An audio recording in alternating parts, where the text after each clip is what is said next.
Eu queria colocar duas questões. A primeira tem a ver, também não vou fazer a declaração de interesses que não tenho para fazer. A primeira tem a ver com um poeta de Monção que disse que a Galiza e o norte de Portugal são como dois namorados que continuam a namorar porque os pais não os deixam casar, não é? E nesse sentido, a primeira pergunta que coloco à professora é: e se o poder deixasse as populações em paz? Elas tinham forma de se entenderem? Esta é a primeira questão que eu queria colocar. A segunda, também fiz um estudo sobre a Eurocidade do Valença e naturalmente que um dos temas que abordei foi o tema do associativismo. E cheguei à conclusão do porquê dos galegos, as associações de memória histórica, serem um pedregulho que eles têm, que não o querem remover porque os avós ainda andaram-se a matar e os netos ainda estão vivos. No entanto, há três conceitos que, quando eu os uno, causam-me alguma confusão. Quando uno juntos, não é? Que é o poder, a memória e a imagem. Não é? Quando essas três coisas se combinam, são terríveis. E eu, do lado dos galegos, ainda consigo entender o porquê de eles não quererem abordar isso. Agora é a ignorância da minha parte. Mas dos lados dos portugueses, os que os leva a fazerem isso? Eu, de um lado, consigo entender. No outro é que já não sei o porquê é que leva as pessoas a fazerem isso. E quando estou a falar de pessoas, estou a falar, logicamente, das entidades governamentais e políticas que deviam promover, sobretudo, os louvadores da liberdade. E logo, portanto, o que aquele senhor diz, estou plenamente de acordo com ele. É necessário resgatar a memória das vítimas, porque sem resgatar a memória das vítimas, penso que não existe paz sem justiça, não é? Muito obrigada. Qual é o seu nome? Calheiros. Como? Calheiros. Muito bem. E o seu? Jorge Martins. Ora bem, obrigadíssima pelo que trouxeram. E ao Jorge agradeço também ter trazido aqui a memória de um dos meus mais queridos amigos, que morreu há uns anos, o Loja Neves. O António Loja Neves fez, em Cambeiro da Raia, esse filme de nos arrepiar, chamado O Silêncio, sabendo ouvir os silêncios das pessoas. No caso de Cambedo, a repressão foi tão dura e tão violenta. O empobrecimento a seguir a virem da prisão foi tão acentuado. O medo,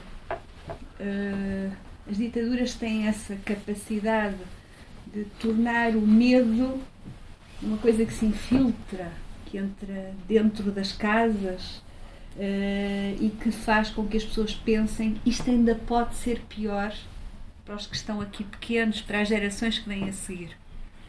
Pegando também no que disse, o que é estranho é que nas democracias ainda se prolongue tanto desse medo. Em ambas as intervenções falaram de reparação. O filme do Loja Neves conseguiu pôr a falar, por exemplo, uma das pessoas, o Sr. Arlindo, que enquanto eu estive em trabalho de campo, nunca consegui que ele falasse comigo.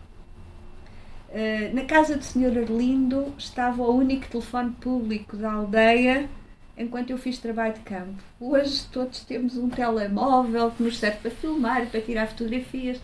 Em 1987 havia um único telefone em toda a aldeia e eu ia lá fazer os telefonemas para a minha família de Lisboa.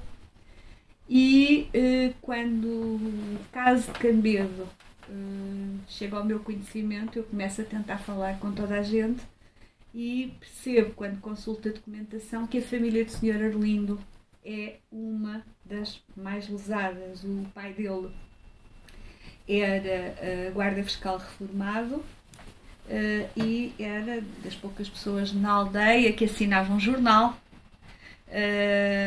e era um democrata, era um republicano.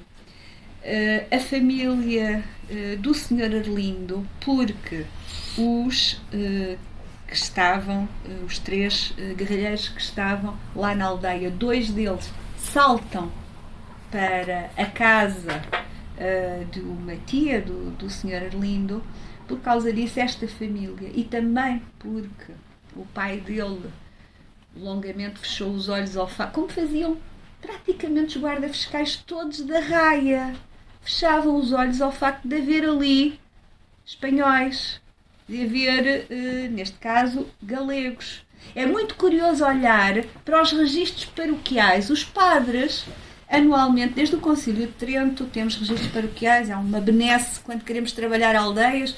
Hoje em dia os padres deixam aquilo muito incompleto, o que é muito mau, porque os registros do passado eram muito interessantes. E há um chamado Status Animarum, o Estado das Almas, também chamado Livros de Desobriga, em que, olhem, por esta altura, na Quinta-feira Santa, quando as pessoas iam confessar-se, o padre anotava quem é que vivia em cada casa.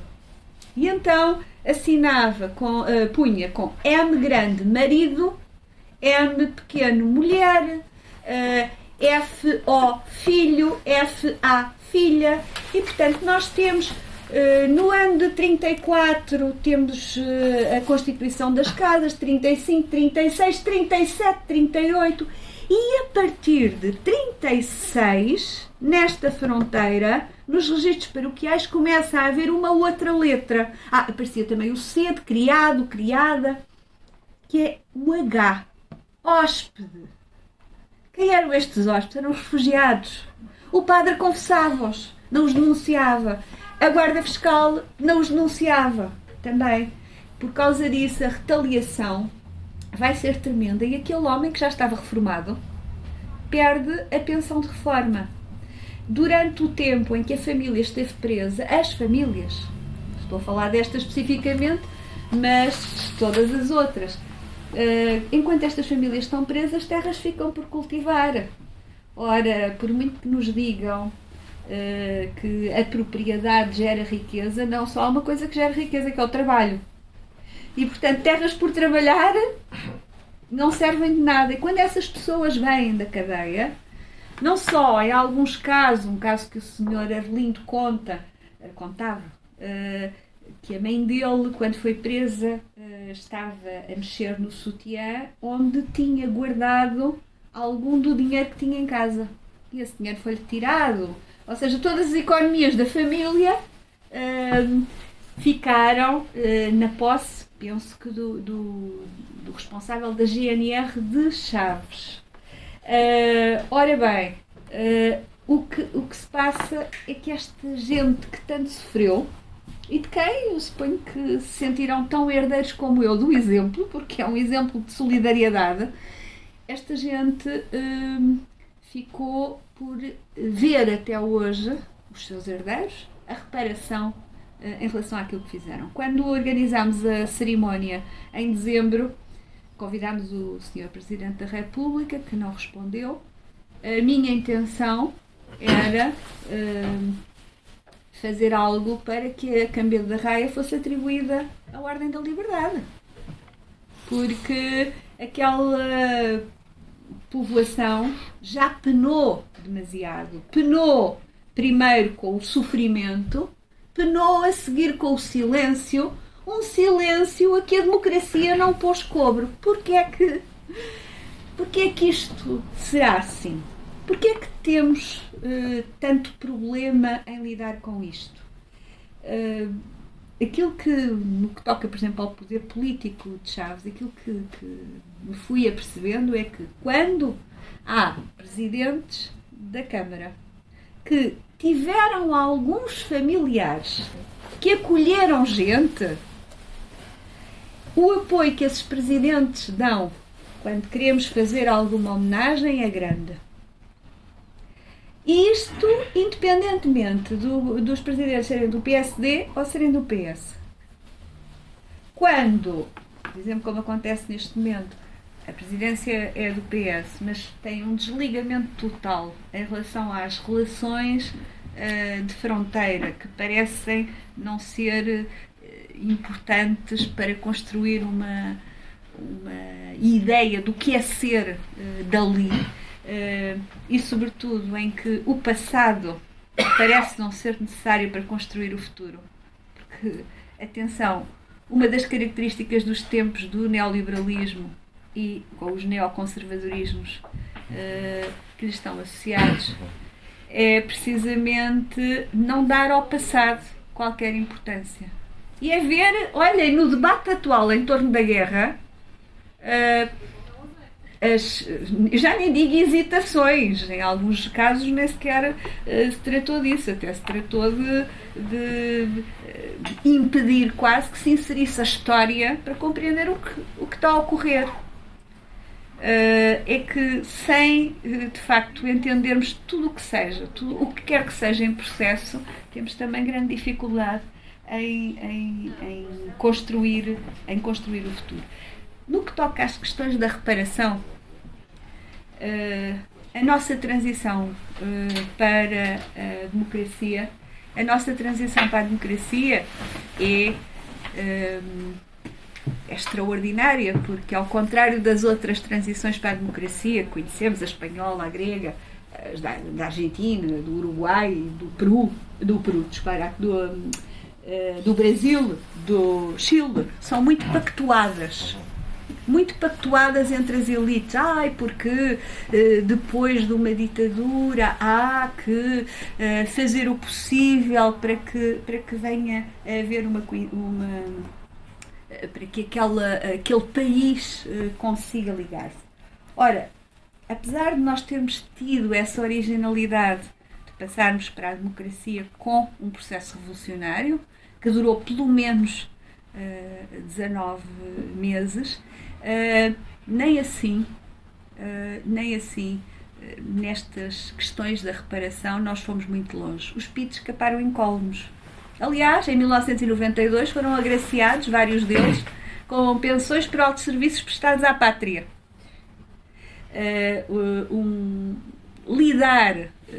Lidar com aquilo que vem da ditadura desta maneira é algo que se prolonga há anos. Eu às vezes falo disto, eu não até contava isto aos meus alunos. Há anos, no bairro Alto, em Lisboa, havia uma pintura numa parede que eu adorava. A pintura dizia isto: mata o Salazar que há em ti. E eu ficava a olhar para aquela pintura, depois tinha um A de anarquista, eu ficava a olhar, isto faz sentido. Porque digamos que no final das ditaduras essas coisas prolongam-se.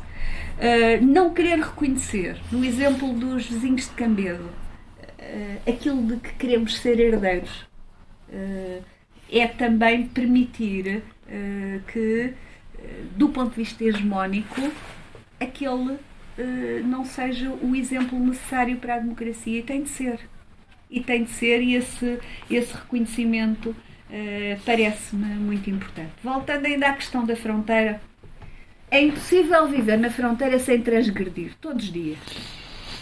Todos os dias, porque a fronteira está ali como uma linha que não se vê e todos os dias foi transgredida. Pensam, porventura, que mesmo nos dias de grande confinamento da pandemia, em que os próprios presidentes da junta punham fotografias no Facebook, eu achava delicioso, punham fotografias no Facebook a dizer: vem, pusemos aqui estes blocos nesta estrada para impedir que se vá. Basta conhecer a fronteira para saber que, como me dizia uma contrabandista em Sotelinho da Raia, olha, nem que os guardas fiscais estivessem todos de mão dada na fronteira toda, nós passávamos por baixo dos braços deles. Portanto, é evidente que mesmo durante os piores dias de confinamento da pandemia, eu sabia que vizinhos galegos tinham ido a Cambedo fazer, por exemplo, a aguardente. Este tipo de relações mantém-se até hoje. No que toca às redes montadas, logo em 1936, há um homem fundamental em Chaves, Domingos da Costa Gomes. Domingos da Costa Gomes é alguém ligado ao Partido Comunista que monta, com o auxílio também do cônsul inglês no Porto, que monta uma via para aquelas pessoas poderem escapar e aqui a partir do Porto procurarem outros destinos. Aquela fronteira, e o caso de Cambedo e Vilarejo são assinaláveis, foi durante durante o fascismo português, um dos pontos de passagem para sair de Portugal. Se lerem os 5 dias, 5 noites, de Manuel Tiago, Álvaro Cunhal, numa conversa pessoal, confirmou aquilo que eu lhe perguntava. Eu um dia estava a consultar documentos para a minha tese de doutoramento no arquivo do Partido Comunista, e todos os dias, enfim, aquelas figuras do Partido Comunista, quase todas já falecidas, só o Domingos Abrantes é que dessa geração talvez é que ainda está por aí, felizmente. Mas então apareciam todos os dias para saber se a minha investigação estava a correr bem. E um dia perguntei, porque tinha lido o livro e depois tinha visto o filme. E o Fonseca Costa foi filmar para Barroso. E eu recordava-me da paisagem descrita no livro, e quando eu li o livro pensava, isto é Vilarelho. É Vilarelho e Cambedo. E se forem a Cambedo, vão perceber que os líquenes das árvores são dos mais belos que já viram.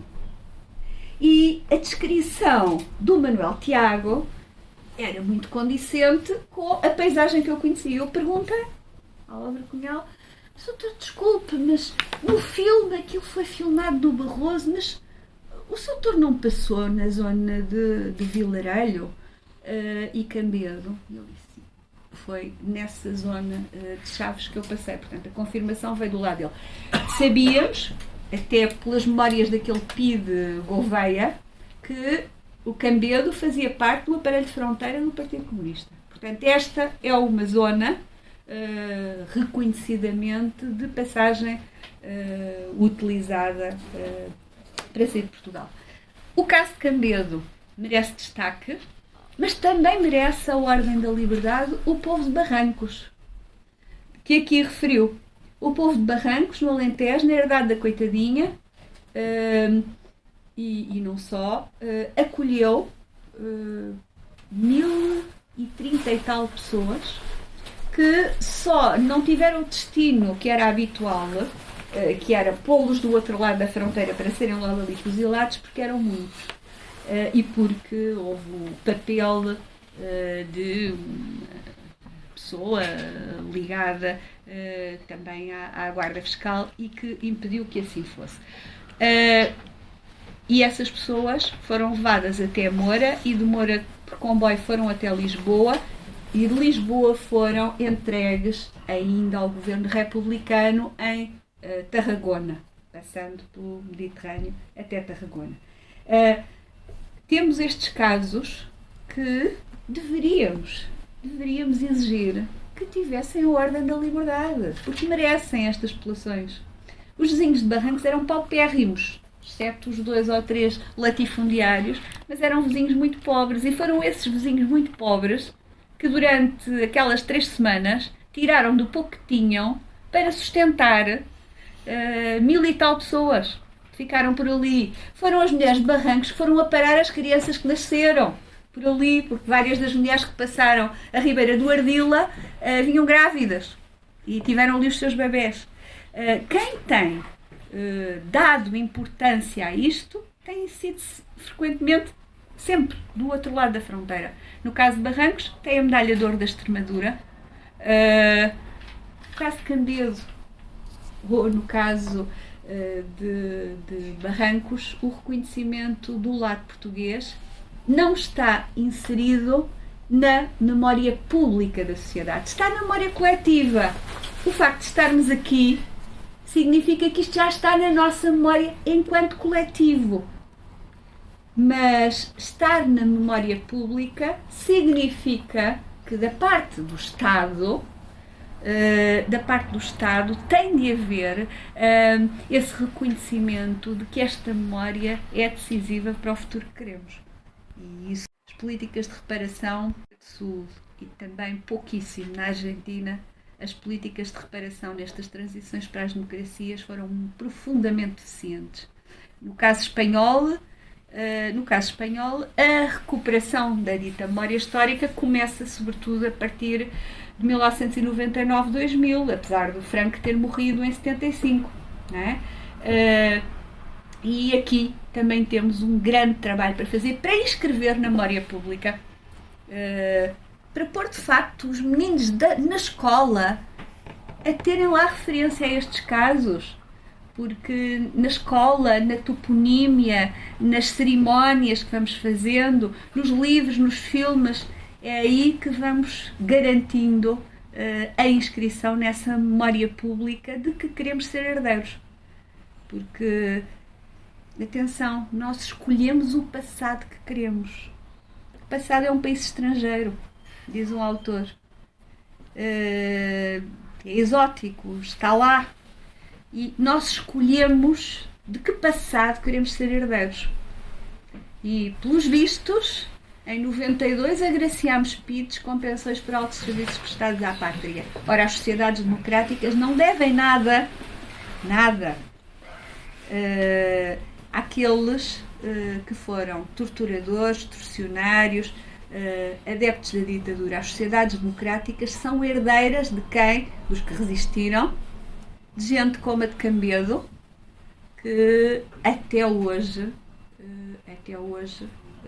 salvo para coletivos, até hoje não tem esse reconhecimento que deveria ter.